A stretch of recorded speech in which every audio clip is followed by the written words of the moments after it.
is Dr. Tyreee, Interim Associate Dean, Professor, and Director of the Graduate and Teaching Associates Program at Howard University's School or Department of Communication Studies. Dr. Tyreee, welcome to Let's Talk. Yes, and thank you for having me. It's an Oh, my honor. pleasure. I mean, we shared a stage together earlier this week. Didn't get a chance to hear from you as much as I would have liked.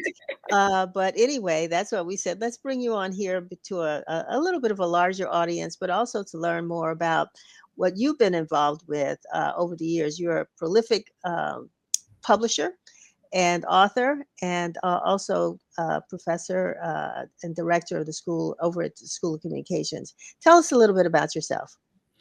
Sure. As we were meeting last few days ago, I am a two-time HBCU graduate.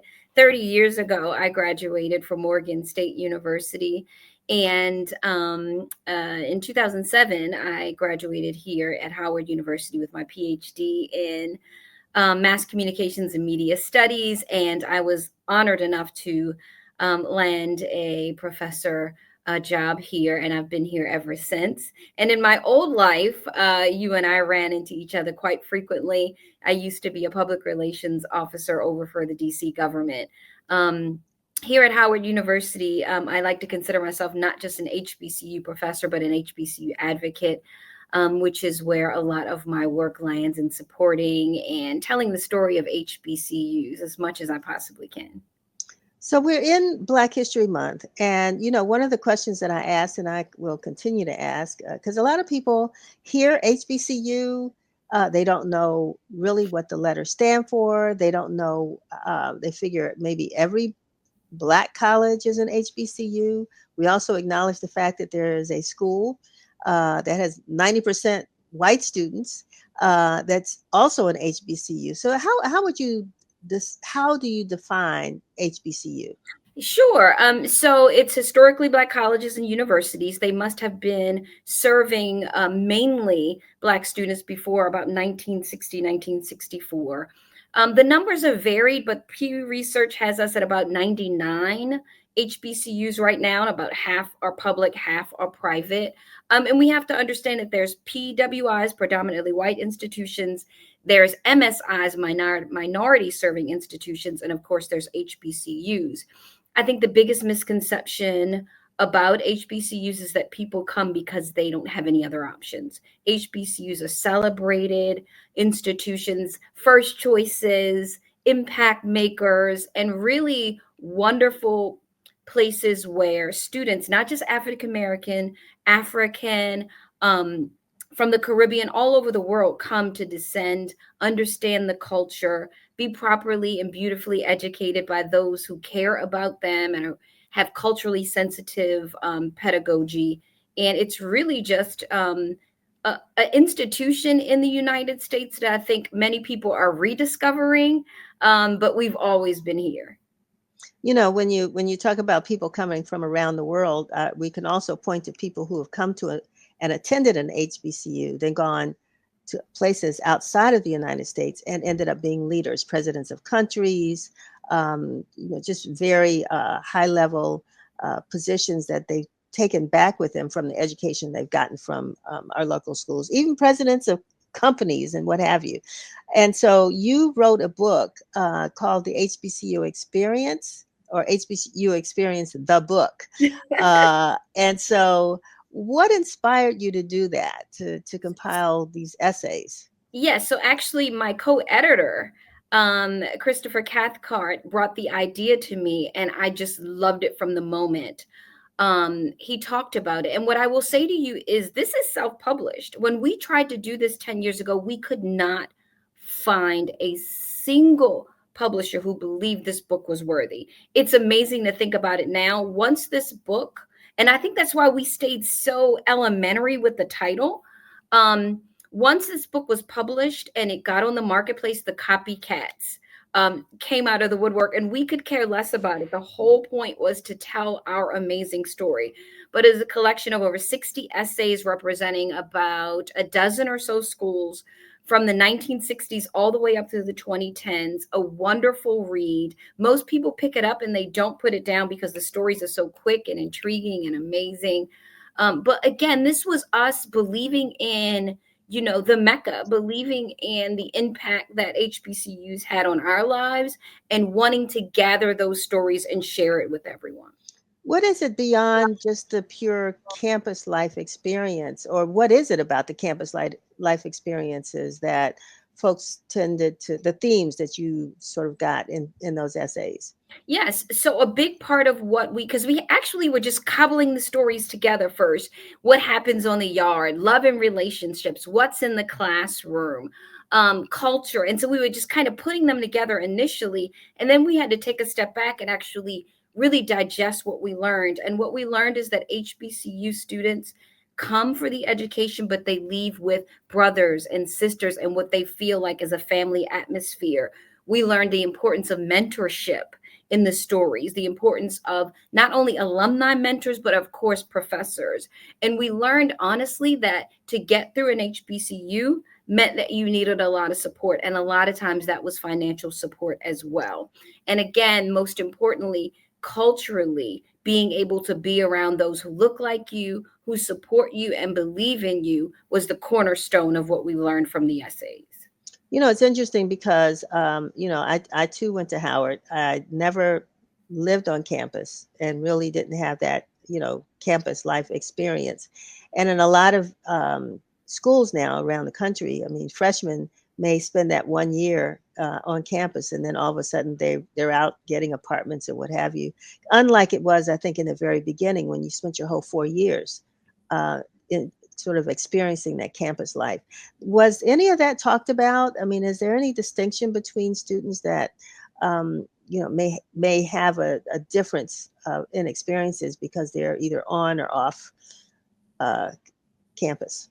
That really wasn't like an overall theme, but I too was a Okay. commuter student at Morgan State University, so I absolutely understand and recognize that. I came on, I had a part-time job, I was from Baltimore, so but I still was a part of it. I still felt that love when I got on campus.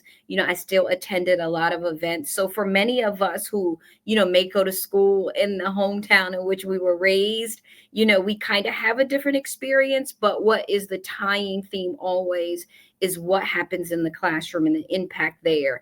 And as we're talking about DEI, and I don't want to say it's death, I want to say it's pause. I will say that we were built on diversity. What we teach is about understanding who you are and what you will be when you leave the classroom and go into the workforce. And so coming to an HBCU has, and I believe now always will be, a place where you can come and you can feel supported and you can feel like you can say what you want to say without retribution or concern. And so in a time when DEI is being um, used as almost a restrictive kind of handcuff for many, many of us in higher education. That is not happening at HBCUs. We were created for this. Right. And also, many students that attend HBCUs, as you um, pointed out a few days ago, don't come from, they may be the minority in the high schools that they attended. And so they do want to come to an HBCU to get that different experience. But was that anything that was talked about in any of the essays? I will tell you, I just sat on a panel last night at my son's high school, which is a predominantly white Jesuit high school. And I watched 6 young men who came out of that institution and talked exactly about this moment, about how coming from that white institution, and all of them had the same sentiments that they walked on that campus. They saw people that looked like them. They saw teachers that looked like them. They walked through the CAF and saw everybody look like them. And almost all of them said they immediately knew that they wanted to go to an HBCU. And also, many, again, students like that are the only Black person in their high school classes. And so or they come from a biracial household and they're yearning for those moments and those connections, and HBCUs give it to them. And not just one day, but every day until you graduate. Interesting. And the other part that I thought was pretty fascinating. I don't know if folks think about it, but that's the fact that many of our HBCUs were established before slavery ended. What could you tell us about, the times and how those schools were started? There's this whole debate on who was first. It's Cheney continues to say it was Cheney, but you told me someone else, and I was like, okay, I learned something. But I think it's all of this deep history, and it's a lot of understanding and misunderstanding of who was first and when. I thought most of them bubbled up around the time that um we were freed. And that's why if you ever look at a map and you can see where all of the HBCUs are located, they're clustered essentially from Pennsylvania all the way down to Florida and around to Texas. And so that's where we were. And that's where people decided to educate, African Americans at the time. We needed to be in those spaces. There's some anomalies like the one you talked about that was created in 1820, I think. 1837, I believe. 1837, yes. And there's Mm-hmm. another anomaly that there's one randomly in California, but most of them 1860s, and most of them clustered in southern states. And it's my understanding that I'm trying to remember if it's Alabama. Which state has the most I HBCUs? thought it was North Carolina, but I could be wrong. Yeah, I don't know. I've heard different numbers. North Yes, Carolina yes, had the highest number of HBCU students, yes, yes, maybe and that's it. I think it may have been Alabama that had, or Tennessee that has the most Yes. HBCUs. So you're right, they're clustered, but a lot of them are in the South, Mhm. and so I find that pretty fascinating. When you wrote this book, what did you expect people to take away from it? I wanted people to feel the love and appreciation of HBCUs that we had. I wanted people to see that you can be changed by your experience at an HBCU, and not in the same way that you are changed because you just go to college. There are things that happen on the HBCU campus. The stories about how people see themselves and their future in their instructors.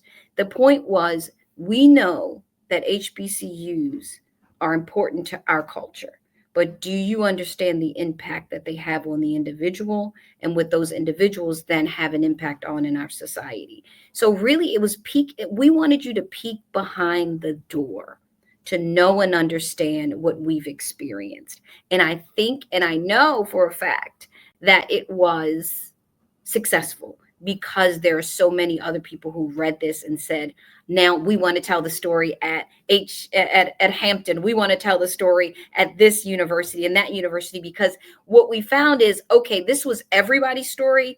And then people thought, well, it's a little different at FAMU. Wait a minute, it's a little different at Spelman, and that's absolutely fine. We respect that. Each HBCU does have its own culture and has its own ways about it. And again, that was another way to say, yes, as a collective, we are amazing, but as an individual institutions, we are also unique. You said that there are about 99 HBCUs currently. We know that there have been more.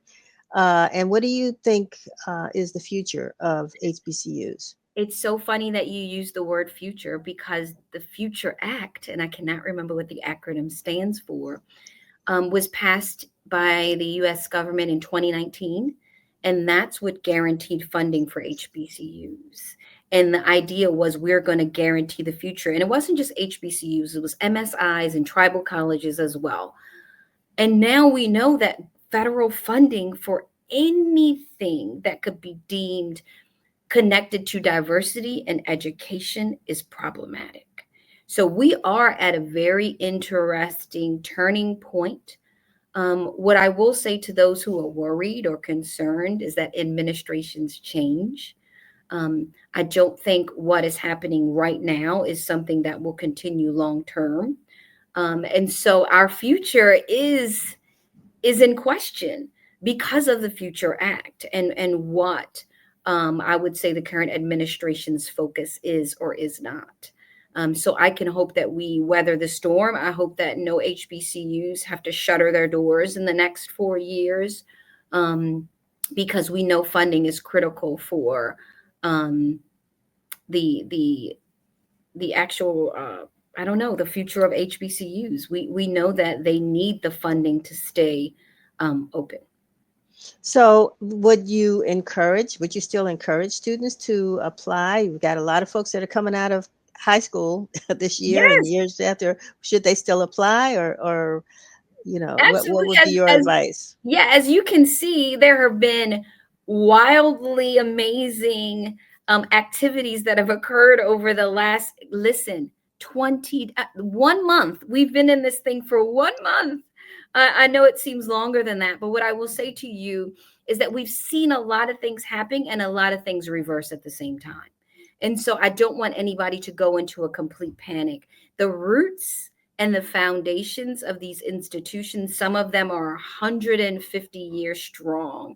And I just want everybody to just be patient, have a little faith, and let's just ride this out.